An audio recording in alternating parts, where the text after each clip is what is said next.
क्या आपने कभी सोचा है, यदि कोई व्यक्ति अत्यंत सुंदर हो लेकिन उसका स्वभाव कटु हो, तो क्या उसका साथ जीवन भर निभाना चाहिए?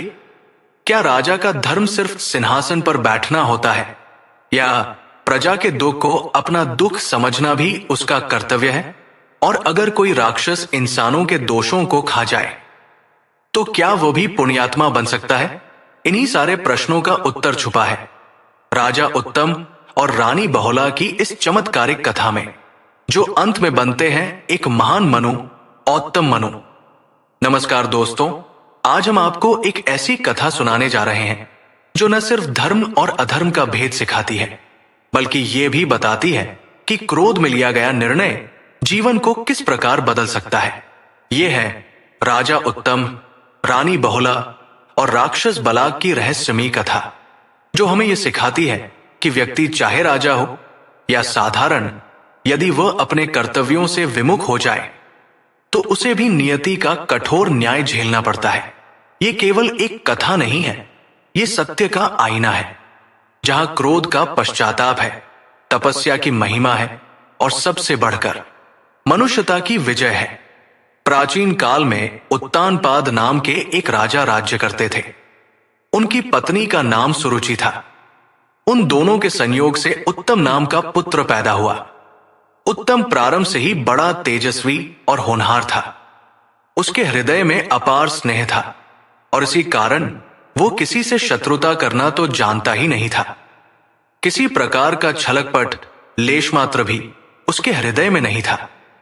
माता पिता बड़े लाड़चाव से उसका पालन करते थे। जब वो बड़ा हुआ तो बभरू कुमारी बहुला के साथ उसका विवाह हुआ। बहुला अत्यंत सुंदर स्त्री थी, लेकिन स्वभाव की कठोर थी। फिर भी उत्तम का चित्त सदा उसी में रमा रहता। वे उसे अपने प्राणों से भी अधिक प्यार करते थे। कभी भी उसको किसी प्रकार का कष्ट नहीं होने देना चाहते थे। लेकिन बहुला उत्तम के इस प्यार की तनिक भी परवाह नहीं करती थी और सदा उनके प्रति उपेक्षा का भाव प्रदर्शित करती रहती थी। थोड़े दिन बाद राजा उत्तानपाद स्वर्गवासी हुए। तब उत्तम राज्य सिंहासन पर बैठे और धर्म और न्यायपूर्वक जनता के ऊपर शासन करने लगे। उनके राज्य में कोई भी दुखी नहीं था, लेकिन अपनी पत्नी से बदले में प्रेम न पाकर कभी कभी उनका चित्त दुखी हो जाता था। वे फिर भी बहुला के प्रति उसी प्रकार आकृष्ट रहे और उसे किसी तरह अपनी ओर आकृष्ट करने का प्रयत्न करने लगे। लेकिन बहुला के कठोर व्यवहार में किसी प्रकार का परिवर्तन नहीं आया। एक समय तो अन्य राजाओं के सामने ही रानी ने अपने पति का तिरस्कार किया था और उनकी आज्ञा मानने से इनकार कर दिया था। राजा उत्तम इस अपमान को न सह सके और उन्होंने क्रुद्ध होकर उसी क्षण द्वारपाल को बुलाया और कहा, द्वारपाल, इस दुष्ट हृदया स्त्री को ले जाकर निर्जन वन में छोड़ आओ। राह में किसी प्रकार की दया की भावना के वशीभूत होकर मेरी आज्ञा का उल्लंघन न करना, नहीं तो इसका परिणाम तुम्हारे लिए ही बुरा होगा। दरबान राजा की आज्ञा मानकर बहुला को ले गया और निर्जन वन के बीच छोड़ गया। अब राजा अपनी पत्नी के विषय में सारी चिंता छोड़कर अपनी प्रजा का पालन करने लगे। पत्नी के प्रति आसक्ति के स्थान पर अब उनकी आसक्ति प्रजाजनों की ओर बढ़ गई और वे हर समय इसी के लिए प्रयत्नशील रहने लगे कि किसी प्रकार किसी प्राणी को कष्ट न मिलने पावे। अपने इस प्रयत्न में वे सफल भी रहे। चारों ओर से सुख और शांति की सूचना राजा के पास आती, लेकिन एक दिन ये देखकर उन्हें आश्चर्य होने लगा कि ब्राह्मण दुखित स्वर में पुकारता हुआ उनके राज दरबार में आया। राजा ने उस ब्राह्मण के दुख का कारण पूछा तो ब्राह्मण ने कहा, हे महाराज, इस समय मैं महान संकट में पड़ा हुआ हूं। शास्त्र का कथन है कि राजा प्रजा का पालक होता है और इसी के लिए वह प्रजा से कर लेता है। यदि कर लेकर भी प्रजा के कष्टों का निवारण न करे तो उसे सहस्त्रों युगों तक घोर नरक में गिरना पड़ता है। इसलिए आप धर्म और न्याय का विचार करके मेरे कष्ट का निवारण कीजिए। रात को सोते समय मेरे घर का द्वार खोले बिना ही कोई मेरी स्त्री को चुरा ले गया है। उसके बिना मेरा दुख प्रतिपल बढ़ता ही जाता है। हे धर्मात्मा, आप किसी तरह पुनः मेरी पत्नी का मुझसे संयोग करा दीजिए। राजा ने ब्राह्मण को धैर्य बंधाते हुए कहा, हे ब्राह्मण, मैं अवश्य आपकी पत्नी का आपसे संयोग कराऊंगा, लेकिन इसके लिए मुझे कृपया उसका पूरा परिचय दीजिए। उसका शरीर कैसा है, अवस्था क्या है और उसका कैसा स्वभाव है, इन सबको जानकर ही मैं उस स्त्री को पहचान सकूंगा। राजा की यह बात सुनकर ब्राह्मण ने कहा, हे महाराज, उस कठोर हृदय वाली अपनी पत्नी की पहचान मैं आपको बताता हूं। उसकी दृष्टि से क्रूरता टपकती है, स्नेह और सहानुभूति की भावना तो उसको छू तक नहीं गई है। उसका कद काफी ऊंचा है, लेकिन बाहें बहुत छोटी है। मुंह भी उसका दुबला पतला और कुछ शुष्क सा है। अपने किसी अंग के कारण वो तनिक भी रूपवती नहीं मालूम देती है। कुरूपता की वो सजीव मूर्ति है। फिर मुंह से भी वो सदा कटु बातें निकाला करती है। हे महाराज, मैं अपनी पत्नी की निंदा नहीं कर रहा हूं, बल्कि उसका ठीक ठीक परिचय दे रहा हूं। आप किसी तरह मेरी पत्नी को ढूंढकर मेरे पास ला दीजिए। ब्राह्मण की बात सुनकर राजा आश्चर्य में भरकर बोले, हे ब्राह्मण, यदि तुम्हारा कथन सत्य है तो फिर किस आकर्षण के कारण तुम पुनः उस कठोर हृदया कुरूपा पत्नी की कामना करते हो?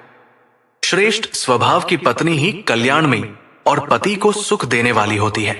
कुरूपा और कठोर वचन बोलने वाली स्त्री से तो सदा चित्त को पीड़ा ही मिलती रहती है। हे ब्राह्मण, तुम क्यों उस स्त्री को पुनः प्राप्त करके सदा अपने चित्त को पीड़ित रखना चाहते हो? रूप और शील दोनों से हीन होने के कारण वो स्त्री त्याग देने योग्य है। इसलिए अब तुम अपने हित के लिए उसी स्त्री को प्राप्त करने की इच्छा मत करो। देव ने ये अच्छा ही किया कि उसे तुमसे अलग करा दिया। राजा की बातें सुनकर ब्राह्मण ने उसी दुख भरे स्वर में कहा, हे राजन, मेरी धर्म पत्नी के प्रति इस प्रकार अपामन सूचक शब्द न कहें। श्रुति का वाक्य है कि पुरुष को सदा अपनी पत्नी की रक्षा करनी चाहिए और कभी उसकी उपेक्षा या उसका तिरस्कार नहीं करना चाहिए। उसकी रक्षा न करने पर वो स्त्री दूसरे पुरुषों के साथ संयोग करके वर्ण संकर संतान पैदा करती है। वे वर्ण संकर अपने पितरों को स्वर्ग से नीचे गिराने वाले होते हैं। इसलिए पति को सदा अपनी पत्नी की रक्षा करनी चाहिए। इसके अलावा है महाराज, पत्नी न होने के कारण मेरे सारे नित्य कर्म छूट रहे हैं। शास्त्र के नियम के अनुसार पत्नी के बिना किसी प्रकार के नित्य कर्म संपन्न नहीं हो सकते। नित्य कर्म न होने के कारण मेरे पुण्यों का निरंतर क्षय हो रहा है और निश्चय है कि पुण्य क्षय हो जाने पर परलोक में मेरी दुर्गति होगी। इसीलिए है महाराज, मैं आपसे प्रार्थना करता हूं कि शीघ्र ही मेरी पत्नी को ला दीजिए। उसके गर्भ से जो मेरी संतान होगी वो सर्व प्रकार से धर्म कर्म का पालन करने वाली होगी और इससे मैं पितृऋण से भी उऋण हो जाऊंगा।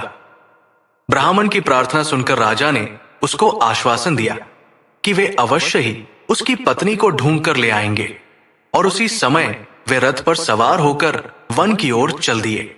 चारों तरफ फिरकर उन्होंने ब्राह्मण की पत्नी को खोजना प्रारंभ किया, लेकिन कहीं भी वो स्त्री नहीं मिली। फिरते फिरते उनको काफी देर हो गई। तब सहसा एक ऋषि का सुंदर आश्रम उन्हें दिखाई दिया। वे रथ से उतरकर उस आश्रम की ओर चल दिए और जाकर उन्होंने देखा कि तपस्वी ऋषि ध्यानस्थ बैठे थे। उनका तेज अग्नि के समान चारों ओर फैल रहा था। उनको देखकर राजा ने आदर पूर्वक प्रणाम किया। तपस्वी ने भी राजा को देखकर उनका समुचित सम्मान किया और उसी क्षण अपने शिष्य से कहा, वत्स, राजा हमारे आश्रम से आए हैं, उनके लिए अर्घ्य ले आओ। गुरु की यह बात सुनकर शिष्य कुछ सोच में पड़ गया और रुककर कहने लगा, गुरुदेव, आपकी आज्ञा का पालन करना मेरा धर्म है, लेकिन फिर भी अपनी शंका आपके सामने रखना भी आवश्यक है। मेरी दृष्टि में राजा आपके द्वारा दिए गए अर्घ्य के योग्य नहीं है। फिर आप ऐसी आज्ञा किस कारण दे रहे हैं? आप अच्छी तरह विचार कर लीजिए। यदि आप उचित समझे तो मैं जाकर अर्घ्य ले आता हूं। शिष्य की बात सुनकर तपस्वी ने कुछ देर को नेत्र बंद कर लिए और दिव्य ज्ञान से राजा का सारा वृत्तांत जानकर वे बोले, प्रिय वत्स, तुम्हारा कथन सत्य है, अर्घ्य मत लाओ। राजा के लिए कुशासन बिछा दो। शिष्य ने कुशासन लाकर बिछा दिया, जिस पर राजा उत्तम बैठ गए। लेकिन अर्घ्य न मिलने की बात सुनकर उनको एक गहन चिंता ने घेर लिया। वे उसका कारण खोजने लगे, लेकिन उन्हें कोई कारण स्पष्ट तौर से दिखाई नहीं दिया। इतने में ही तपस्वी ने कहा, हे राजन, मैं जानता हूं कि आप महाराज उत्तानपाद के पुत्र उत्तम हैं। इस वन में आप किस कारण से आए हैं? बोलिए, आपका ऐसा कौन सा कार्य है जिसमें मैं आपकी सहायता करूं? राजा ने कुछ क्षणों के लिए अपने चित्त की चिंता को हटाकर कहा, हे महामुनि, मेरे राज्य के एक ब्राह्मण की पत्नी को कोई दुष्ट रात को चुरा कर ले गया है। अपनी पत्नी के वियोग में ब्राह्मण दुखी हो रहा है। इसी कारण मैं उसकी पत्नी को इस वन में खोजने आया हूं। काफी देर तक मैं इधर उधर भटका हूं, लेकिन कभी भी मुझे उस ब्राह्मणी के दर्शन नहीं हुए हैं। क्या करूं? यदि आप मेरी सहायता कर सकें तो मैं आपका उपकार मानूंगा। भगवान, राजा की यह बात सुनकर तपस्वी ने कहा, राजन, चिंता न करो, मैं जानता हूं कि वो ब्राह्मणी कहां है। मुनि के मुंह से यह बात सुनते ही राजा के हृदय में अपार आशा जाग उठी। उन्होंने प्रसन्न होकर कहा, हे भगवान, यदि मैं ब्राह्मणी को ले जाकर उस ब्राह्मण को दे पाया तो मैं अपने राज्य में आपकी रक्षा कर पाऊंगा। जिस किसी राजा के राज्य में एक भी प्रजाजन अन्याय के कारण दुखी रहता है, उस राजा की परलोक में जाकर दुर्गति होती है। लेकिन इससे पहले मेरे मन की एक चिंता को दूर करिए भगवान। मुनि ने कहा, कौन सी चिंता है राजन? राजा ने कहा, हे भगवान, मैं अभी तक नहीं समझ पाया हूं कि ऐसा मैंने कौन सा अधर्म किया है जिसके कारण आपने और आपके शिष्य ने मुझे अर्घ्य के योग्य नहीं समझा। मैंने तो सदा धर्म और सत्य को सामने रखकर ही आचरण किया है और सदा ही न्यायपूर्वक अपनी प्रजा का पालन किया है। तपस्वी मुनि ने कहा, हे राजन, क्या आप इस बात को भूल गए कि आपने अपनी पत्नी का वन में परित्याग किया है और उसी समय से आपने नित्य कार्य करना भी छोड़ दिया है? हे राजन, एक पक्ष तक भी यदि कोई मनुष्य नित्य कर्म छोड़ देता है तो वो अस्पृश्य हो जाता है। फिर आपने तो उसे 1 वर्ष से छोड़ रखा है। यही तुम्हारा अधर्म है जिसके कारण तुम अर्घ्य पाने योग्य नहीं हो। हे राजन, पति का स्वभाव कैसा ही हो, पत्नी का यही धर्म है कि वो सदा पति की आज्ञा का पालन करती हुई उसके साथ रहे, और इसी प्रकार पति को भी कैसे भी व्यवहार स्वभाव वाली पत्नी का भरण पोषण करना चाहिए। क्रोधवश होकर पत्नी का परित्याग कर देना सर्वथा अधर्म है। क्या तुम नहीं जानते, पत्नी के बिना पति कोई शुभ कर्म नहीं कर सकता। ब्राह्मण की वो पत्नी जिसका अपहरण हुआ है सदा पति को कठोर बातें सुनाया करती थी और उसका रूप भी आकर्षक नहीं था, लेकिन चूंकि वो उस ब्राह्मण की धर्म पत्नी थी, इसलिए उसकी हर प्रकार से रक्षा करना उसका कर्तव्य है। इसी भावना से प्रेरित होकर वो ब्राह्मण दुखी होकर तुम्हारे पास आया और तुम्हें उस ब्राह्मणी को लाने के लिए कहने लगा। वो ब्राह्मण धर्म से विचलित नहीं हुआ। हे राजन, वो जानता है कि पत्नी के अभाव में वह अपने नित्य कर्म पूरे नहीं कर पाएगा, लेकिन तुमने अहंकारणवश अपनी पत्नी को छोड़कर महापाप कमाया है। इससे परलोक में भी तुम्हारी दुर्गति होगी। तपस्वी की बातें सुनकर राजा उत्तम भयभीत हो उठे और कांपते स्वर में कहने लगे, हे भगवान, आपका कथन सत्य है। आपने मुझे बचा लिया, नहीं तो जाने कब तक ये पाप सिर पर बढ़ता रहता और इसके कारण मेरे सारे पुण्य क्षीण होते रहते। अब मैं अवश्य ही अपनी पत्नी का पता लगाऊंगा, लेकिन उससे पहले ब्राह्मण का कार्य करना ही मेरा कर्तव्य है।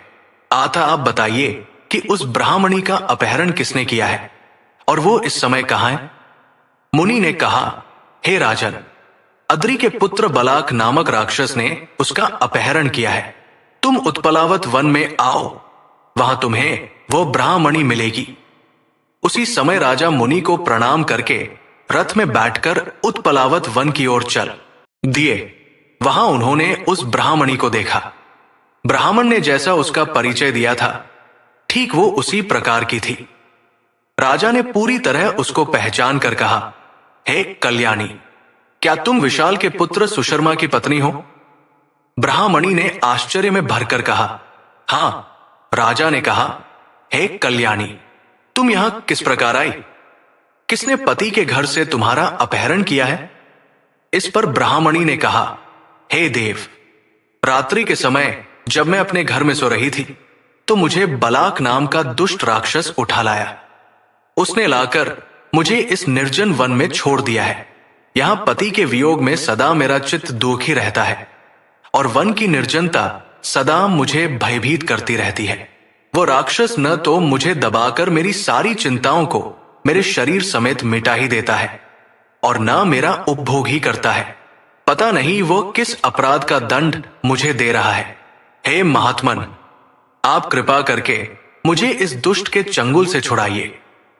राजा ने पूछा, हे ब्राह्मणी, तुम्हारे पति भी तुम्हारे वियोग में दुखी है।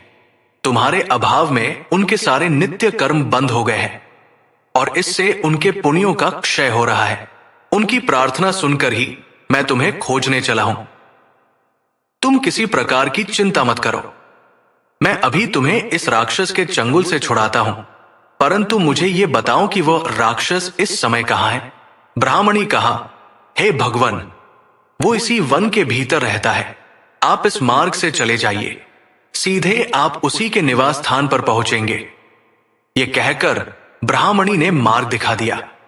राजा उत्तम उसी मार्ग से वन के भीतर घुसते चले गए और कुछ ही दूर चलकर उन्होंने देखा कि बलाक अपने परिवार से घिरा हुआ बैठा है। अनेक सुंदरियां उसकी परिचर्या में उपस्थित थी। राजा को आता देखते ही वो परिवार सहित उठ खड़ा हुआ और राजा का सम्मान करता हुआ बोला, हे महाराज, आपने आज मेरे घर पधार कर मेरा बड़ा उपकार किया। आज मैं कितना सौभाग्यशाली हूं कि आप जैसे महात्मा को देख रहा हूं। हे देव, मैं आपके राज्य में निवास करता हूं। कहिए, आपने किस कारण इतना कष्ट किया? ऐसा कौन सा कार्य है जिसको मैं आपके लिए सिद्ध करके आपको प्रसन्न करूं? उस राक्षस के इतना सम्मान दिखाने पर राजा को आश्चर्य होने लगा और उसी समय उनका क्रोध शांत हो गया। नम्र स्वर में उन्होंने उससे कहा, हे राक्षस, तुमने मेरा सत्कार किया है, यह बड़ी ही प्रसन्नता की बात है, लेकिन एक दुख की बात भी है। तुम मुझे यह बताओ कि रात्रि के समय तुम सुशर्मा ब्राह्मण की पत्नी का अपहरण किस कारण से कर लाए थे? क्या तुम उसको अपनी भार्या बनाना चाहते थे? लेकिन यहां तुम्हारे पास इतनी रूपवती स्त्रियों को देखकर मुझे यह सत्य प्रतीत नहीं होता कि तुमने उस कुरूप और कठोर स्वभाव वाली ब्राह्मणी को अपनी भार्या बनाने की कभी कल्पना की होगी। फिर दूसरा, तुम्हारा उद्देश्य उसको अपना भक्ष्य बनाना हो सकता था, लेकिन अभी तक भी तुमने उसको नहीं खाया है। सच बताओ बलाक, किस कारण से तुमने उस ब्राह्मण की पत्नी का अपहरण करके उसके चित्त को पीड़ा पहुंचाई है? यह सुनकर राक्षस ने कहा, हे महाराज, हम नरमांस भक्षी राक्षस नहीं हैं, इसलिए यह सोचना तो निर्मूल है कि मैं उस ब्राह्मणी को अपना भक्ष्य बनाने के लिए लाया था। हम तो सदा पुण्य का फल ही खाते हैं महाराज। इसके साथ यदि कोई स्त्री या पुरुष हमारा अनादर कर दे तो हम उसके अच्छे या बुरे स्वभाव को भी खा जाते हैं। यदि मनुष्य के क्रोधी स्वभाव को हम खा लेते हैं तो वो महान क्षमाशील बन जाता है। यदि उसके दुष्ट स्वभाव को खा जाते हैं तो वो पूरी तरह पुण्यात्मा हो जाता है। इसके अलावा इस कुरूप ब्राह्मणी को अपनी भार्या बनाने की कल्पना भी मैं नहीं कर सकता था। इस पर राजा ने पूछा, तो हे राक्षस, तुमने इसका अपहरण किस उद्देश्य से किया? बलाक बोला, हे महाराज, वो श्रेष्ठ ब्राह्मण जो इसका पति है, वेद मंत्रों का ज्ञाता है। जिस किसी यज्ञ में मैं अपना पेट भरने के उद्देश्य से जाता हूं, वो रक्षोघ्न मंत्रों का पाठ कर मुझे सदा दूर भगा देता है। इससे मैं भूखा ही रह जाता हूं। इसी प्रकार मेरे अन्य भाई बंधु भी इधर उधर भूखे तड़पा करते हैं। सभी यज्ञों में यही ब्राह्मण ऋत्विज बना करता है और हमारी पीड़ा का कारण होता है। इसी कारण मैंने इसके सामने वो विघ्न खड़ा किया है। कोई भी पुरुष अपनी पत्नी के बिना यज्ञ कर्म कराने या करने के योग्य नहीं रहता। इसलिए ये ब्राह्मण भी अब यज्ञ कार्य से वंचित हो जाएगा और हम अपना पेट अच्छी तरह भर सकेंगे।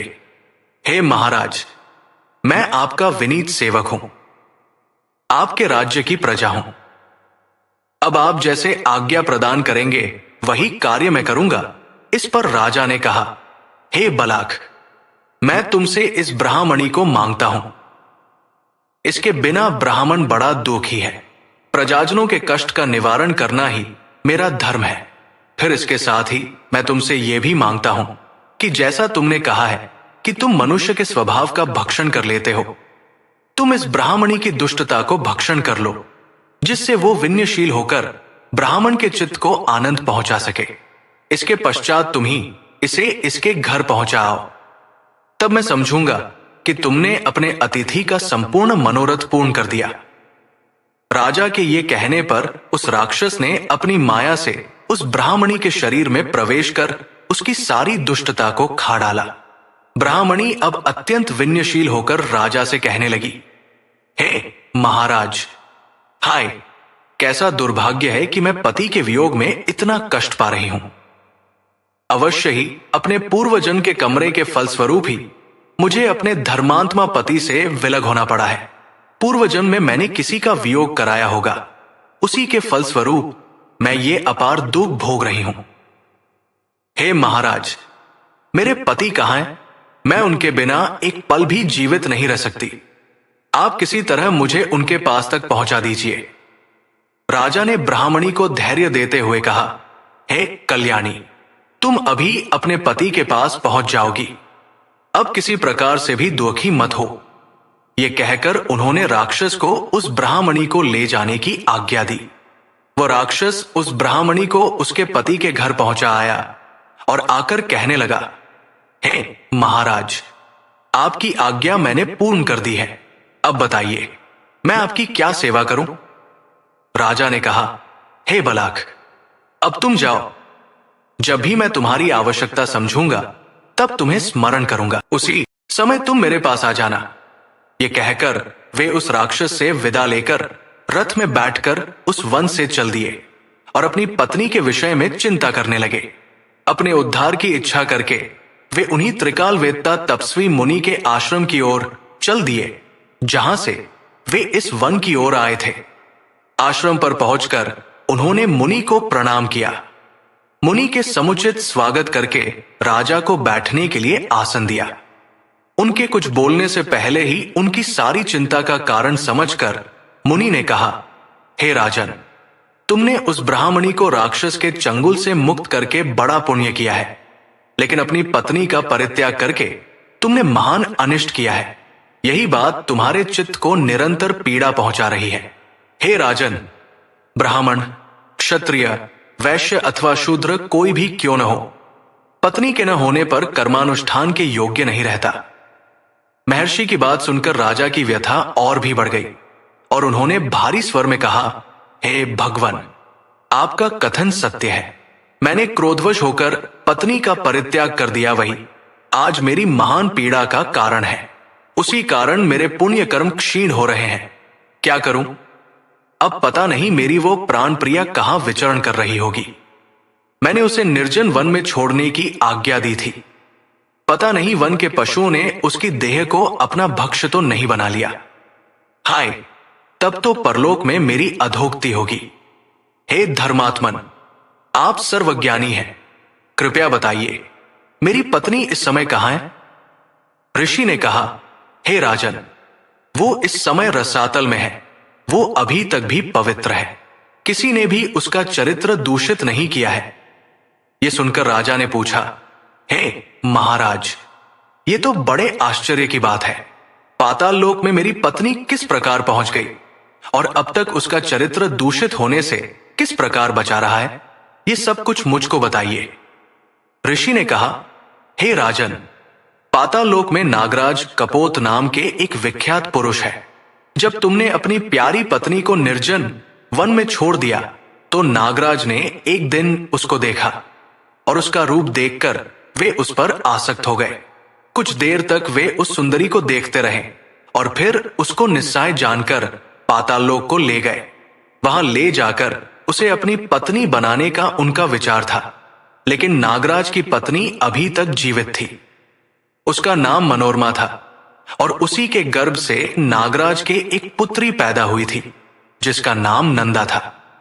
जैसे ही नागराज बहुला को लेकर आए तो नंदा को यह विश्वास सा हो गया कि अवश्य नागराज उसकी मां का तिरस्कार करके इस सुंदरी से विवाह करेंगे। अपनी मां के इस अपमान के भय से नंदा बहुला को अपने घर ले गई और वहां अंतःपुर में उसने उसे छिपा दिया। कई बार नागराज कपोत ने नंदा से बहुला को लाने के लिए कहा, लेकिन नंदा ने कोई उत्तर नहीं दिया। जब नागराज के प्रश्न का एक बार भी नंदा ने उत्तर न दिया और न वो बहुला को ही निकाल कर लाई, तो नागराज कपोत ने बहुला के लिए अधीर होकर नंदा को शाप दे दिया। उन्होंने कहा, हे नंदा, तूने मेरी प्रिया को छिपा रखा है और जब भी तुझसे उसके विषय में पूछता हूं तभी तू कुछ उत्तर नहीं देती और चुपचाप मेरी ओर देखने लग जाती है। जा, तू इसी तरह सदा के लिए गूंगी हो जाएगी और किसी के प्रश्न का अपने मुंह से उत्तर नहीं दे सकेगी। हे राजन, आपकी पत्नी बहुला इस समय भी नंदा के संरक्षण में है और इसी कारण उसका चरित्र अभी तक भी दूषित नहीं होने पाया है। यह सुनकर राजा ने कहा, हे भगवान, जब से मैं बहुला के साथ विवाह करके उसे अपने घर लाया था, तभी से मैं उसको अपने प्राणों से भी अधिक प्यार करता था। सदा उसकी प्रसन्नता जुटाने में ही व्यस्त रहता था। कभी उसका चित्त खिन्न रहता था तो अपने सारे कार्य छोड़कर उसके प्रति अपने हृदय का सारा स्नेह और प्रेम उंडेल देता था और उसको प्रसन्न करता था। सुख और ऐश्वर्य की सारी वस्तुएं भी मैंने उसके लिए जुटा दी थी, लेकिन इतना होने पर भी भगवान, बहुला सदा मेरी ओर उपेक्षा भरी दृष्टि से देखा करती थी। कभी वो अपने हृदय का प्रेम मुझे नहीं दे पाई।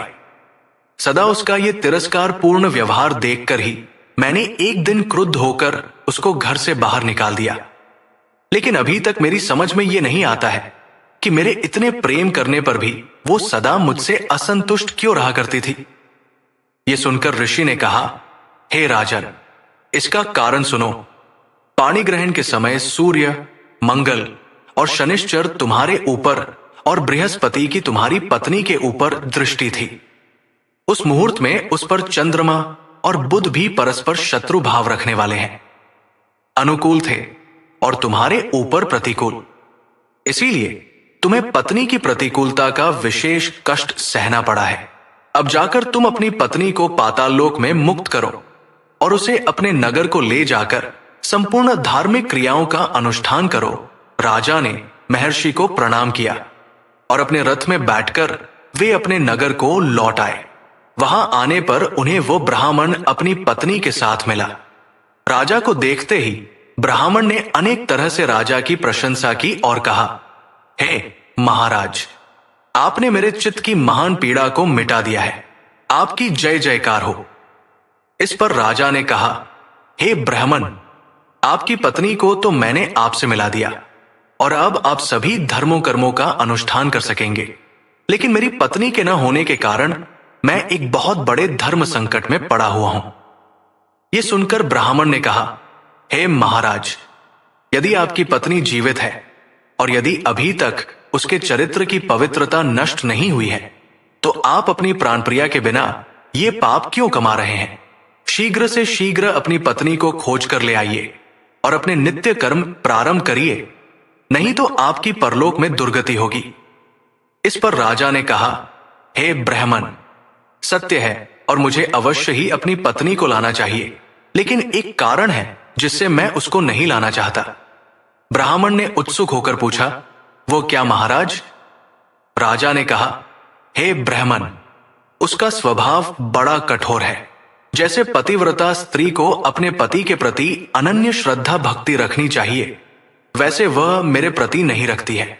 मेरे कितना ही उसको प्रेम करने पर भी वो सदा मेरी ओर उपेक्षापूर्ण दृष्टि से देखती है और सदा कटु वचन कहती है। इससे मेरा हृदय सदा व्यथित रहता है। अब यदि फिर मैं उसको ले आऊंगा तो मेरे चित्त की शांति पूरी तरह नष्ट हो जाएगी और सदा मुझे उसके व्यवहार के कारण पीड़ित रहना पड़ेगा। हे ब्राह्मण, इसीलिए मैं आपसे पूछता हूं कि कोई ऐसा उपाय बताओ जिससे मेरी पत्नी मेरे पास होकर मुझसे उसी तरह प्रेम करने लगे जैसे मैं उससे करता हूं। ब्राह्मण ने कहा, हे महाराज, ये कार्य इतना कठिन नहीं है। इसके लिए आपको मित्रविंदा नामक यज्ञ करना पड़ेगा। ये वही यज्ञ है जिसको मित्र की कामना रखने वाले लोग करते हैं। इसको करने से अवश्य ही रानी के हृदय की कठोरता मिट जाएगी और वे आपसे उतना ही प्रेम करने लग जाएंगी जितना आप उनसे करते हैं। आप उस यज्ञ की तैयारी कराइए। मैं उस यज्ञ का कार्य संपन्न करूंगा और मेरा विश्वास है कि देवता आपका अवश्य कल्याण करेंगे। ब्राह्मण के इस तरह आश्वासन देने पर राजा ने यज्ञ के लिए सारी सामग्री एकत्रित करा दी और ब्राह्मण ने मित्रविंदा यज्ञ का अनुष्ठान प्रारंभ किया। इस तरह रानी के हृदय में प्रेम उत्पन्न करने के लिए इस ब्राह्मण ने एक एक करके 7 यज्ञों का अनुष्ठान किया।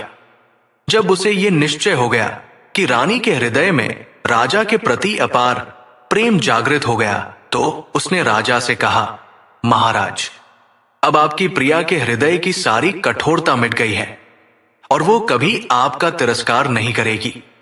अतएव जहां भी वे हों, उन्हें आप ले आइए और उनके साथ विधि पूर्वक धार्मिक कृत्यों का अनुष्ठान करिए। राजा ने ब्राह्मण की बात पर विश्वास करके उसी समय बलाक नामक राक्षस को स्मरण किया। स्मरण करते ही वो राजा के सामने आकर खड़ा हो गया और प्रणाम करके बोला, हे महाराज, सेवक को क्या आज्ञा है? राजा ने कहा, बलाक, पाताल लोक में नागराज कपोत के यहां मेरी पत्नी है। नागराज की कन्या नंदा ने उसे अंतपुर में छिपा रखा है। तुम शीघ्र जाओ और मेरी पत्नी को मेरे पास ले आओ। बलाक राजा की आज्ञा को शिरोधार्य करके सीधा पाताल चला गया और बहुला को वहां से ले आया। बहुला आते ही असीम अनुराग के साथ अपने पति से लिपट गई। राजा की आंखों में भी अपनी पत्नी का वो अनुराग देखकर आंसू छलक आए। बहुला कहने लगी, हे प्राणनाथ, आपको मैंने अपने व्यवहार से बहुत पीड़ा पहुंचाई है। आप मुझ पर प्रसन्न होइए। अब मैं कभी भी आपको अप्रसन्न नहीं करूंगी और पूर्ण श्रद्धा के साथ आपकी सेवा करूंगी। वो स्त्री भी कैसी दुराचारिणी है जो अपने पति के साथ प्रेमपूर्ण व्यवहार नहीं करती। अपनी प्राणप्रिया की ये बातें सुनकर राजा उत्तम रोने लगा और बार बार प्रिया को गले लगाने लगे। जब भावना का वेग कुछ कम हुआ तो रानी ने राजा से कहा, हे महाराज, मेरी एक थोड़ी सी प्रार्थना है। मुझे पूर्ण विश्वास है कि आप उसे अवश्य पूर्ण करेंगे। राजा ने कहा, प्रिय, कौन सा दुर्लभ कार्य है जो मैं तुम्हारे लिए नहीं कर सकता? निसंकोच होकर बोलो, तुम्हारी कौन सी अभिलाषा मैं पूर्ण करूं? रानी ने कहा, हे नाथ, नागराज की पुत्री नंदा ने नागराज से मेरी रक्षा की थी। उसी के कारण मेरा चरित्र दूषित नहीं हो पाया, लेकिन नागराज ने नंदा के इसी अपराध के कारण उसको शाप देकर गूंगी बना दिया है। आप किसी तरह मेरी उस प्रिय सखी की मूकता नष्ट कर दीजिए, तो मैं समझूंगी कि मैंने अपनी सखी का कुछ कल्याण किया। इसके बिना तो मेरी सखी का बहुत बड़ा ऋण मेरे ऊपर चढ़ा ही रहेगा। राजा ने अपनी प्रिया की ये बात सुनकर कहा, हे प्रिय, तुम किसी प्रकार की चिंता मत करो। मैं अवश्य ही तुम्हारी सखी की मूकता दूर करने का प्रयत्न करूंगा। ये कहकर उन्होंने सुशर्मा ब्राह्मण को बुलाया और कहा, हे विप्रश्रेष्ठ, बहुला की सखी नंदा को इन्हीं का उपकार करने के कारण मुक्ता का अभिशाप सहना पड़ रहा है। आप कोई ऐसा उपाय करिए जिससे उसकी मुक्ता दूर हो जाए। ब्राह्मण ने कहा, हे महाराज, इसके लिए मैं सरस्वती दृष्टि करूंगा, जिससे आपकी महारानी अपनी सखी की वाक्शक्ति को कार्यक्रम बनाकर उसके ऋण से उऋण हो जाएंगी। राजा ने प्रसन्न होकर कहा, ऐसा ही करिए द्विज श्रेष्ठ। ब्राह्मण ने सरस्वती इष्टि प्रारंभ कर दी। उन्होंने नंदा की मूकता दूर करने के लिए शाश्वत सूक्तों का जाप किया। इस जप के प्रभाव से नंदा की वाक्शक्ति फिर उसको वापस मिल गई और वो नागराज के शाप से मुक्त हो गई। ये देखकर नंदा बड़ा आश्चर्य करने लगी। एक दिन उसने पाताल लोक में रहने वाले गर्ग मुनि से पूछा, हे मुनि, मैं किस कारण इस नागराज के शाप से मुक्त हो पाई? गर्ग मुनि ने कहा, नाग कन्या, तुम्हारी सखी बहुला के पति राजा उत्तम ने तुम्हारी मुक्ता दूर करने के लिए श्रेष्ठ ब्राह्मण से जप कराया है, तभी तुम्हारी मूकता दूर हुई है। ये सुनकर नंदा मन ही मन बहुला को धन्यवाद देने लगी और फिर बहुला से मिलने की उसकी उत्सुकता बहुत ही बढ़ गई। वो वायु की गति से चलकर पाताल लोक से निकलकर पृथ्वी पर आई और फिर अपनी सखी बहुला के नगर में आ गई। बहुला नंदा को देखकर फूली नहीं समाई। उधर नंदा की आंखों में अपार हर्ष के कारण आंसू की बूंदें छलक आई। दोनों बार बार गले लगकर मिली। राजा की भी उसने अनेक तरह से प्रशंसा की और कहा, धर्मात्मा राजा, आपने मेरा बड़ा उपकार किया है, इसलिए मेरा चित्त आपकी तरफ आकृष्ट हो गया था और इसी अपार उत्सुकता को लेकर मैं पाताल लोक से यहां आपसे मिलने के लिए आई हूं। मैं आपको एक रहस्यपूर्ण बात अभी बताती हूं कि शीघ्र ही आपके एक महाप्रतापी पुत्र पैदा होगा जो समस्त पृथ्वी पर अखंड शासन करेगा। वो सभी शास्त्रों का ज्ञाता, धर्मप्रायण, बुद्धिमान एवं मनवंतर का स्वामी मनु होगा। इस प्रकार राजा को वर देकर नागकन्या नंदा राजा को प्रणाम करके और एक बार फिर अपनी सखी बहुला को गले लगाकर पाताल लोक को चली गई। राजा अब अपनी प्राण प्रिया के साथ स्वच्छंद होकर विलास करने लगे। अब बहुला किसी प्रकार की कठोरता नहीं दिखाती और सदा अपने पति के प्रति अपार श्रद्धा का भाव रखती। इससे राजा का चित्त सदा प्रसन्न रहता। इस तरह निरंतर सहवास करने के कारण बहुला गर्भवती हो गई और नियत अवधि के पश्चात उसके गर्भ से पूर्णिमा के चंद्र के समान महान कांति वाला एक पुत्र पैदा। उसके पैदा होते ही देवता आकाश से पुष्प वर्षा करने लगे और स्वर्गलोक में अनेकानेक उत्सव मनाए जाने लगे। उस बालक का रूप और लक्षण देखकर मुनियों ने कहा, यह बालक राजा उत्तम के वंश में और उत्तम समय में पैदा हुआ है तथा इसका प्रत्येक अंग उत्तम है, इसलिए ये औत्तम नाम से विख्यात होगा। इस प्रकार राजा उत्तम के पुत्र औत्तम मनु हुए। उनका ये औत्तम मनवंतर तीसरा मनवंतर है। उसमें स्वधामा, सत्य, शिव, प्रतरदन या वशवर्ती ये देवताओं के 5 गण थे। ये पांचों देवगण यज्ञ योगी माने गए हैं। ये सभी गण 12 व्यक्तियों के समुदाय हैं। उक्त मनवंतर में सुशांति नामक इंद्र हुए, जो सो यज्ञों का अनुष्ठान करके इंद्र पद को प्राप्त हुए थे। औत्तम मनु के अत्र, परशुचि और दिव्य नाग के 3 पुत्र थे, जो देवताओं के समान तेजस्वी तथा महान पराक्रमी थे। महात्मा वशिष्ठ के 7 पुत्र ही इस मनवंतर में सप्तर्षि थे।